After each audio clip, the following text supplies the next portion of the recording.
आता पाहूया कशा प्रकारे विधानसभेची तयारी सुरू आहे त्या संदर्भातल्या टॉप 9 बातम्या। आमचा स्ट्राईक रेट चांगला, मात्र महायुतीत भाजपच मोठा भाऊ। शिंदे गटाच्या संजय निरुपमांचं वक्तव्य। तर शिंदे गट मोठा भाऊ असल्याचं 2 दिवसांपूर्वी शंभूराज देसाईंसह शिरसाटांचं वक्तव्य। लोकसभेत आम्ही राष्ट्रवादीनं मोठं मन करून ठाकरेंना जास्त जागा दिल्या, आता विधानसभेत मवियात आम्हाला जास्त जागा मिळाव्या। आमचे 85 आमदार निवडून आणण्याची इच्छा, रोहित पवारांचं वक्तव्य। पुण्यातील 8 पैकी 6 जागा लढण्याची शरद पवार गटाची मागणी। पुणे विधानसभेच्या जागांचा अहवाल जयंत पाटलांकडे सादर होणार। माकपचे नेते नरसय्या आडम यांनी घेतली शरद पवारांची भेट। सोलापूरसह राज्यातील 12 जागा माकपला देण्याची मागणी। 2 दिवसात माकप नेते मवियाच्या नेत्यांना भेटणार।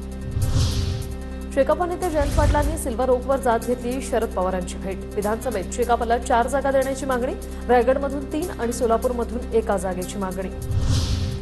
जयंत पाटीलच प्रदेशाध्यक्ष राहणार। जयंत पाटलांसोबतच्या संघर्षाच्या चर्चांना रोहित पवारांकडून पूर्णविराम। रोहित पवारांना शरद पवार गटात मोठी जबाबदारी मिळण्याची शक्यता। रोहित पवार पक्षाच्या कार्यप्रणालीवर नाराज होते, सूत्रांची माहिती। तर उद्या बैठकीसाठी शरद पवार आणि रोहित पवार पुण्याला एकत्र जाणार। राज्यात काँग्रेसला मानणारा वर्ग मोठा आहे। विधानसभेसाठी मवियाच्या जागावाटपाचा कोणताही फॉर्म्युला ठरलेला नाही, काँग्रेस नेते नाना पटोले यांची माहिती। कसबा विधानसभा मतदारसंघ शिवसेनेनं मागितलाय, तो उद्धव ठाकरे गटाकडे गेला तरी कार्यकर्ता म्हणून काम करेल। मवियाच्या पुण्यातील सर्व उमेदवारांसाठी प्रचार करणार, रवींद्र धंगेकरांचं वक्तव्य।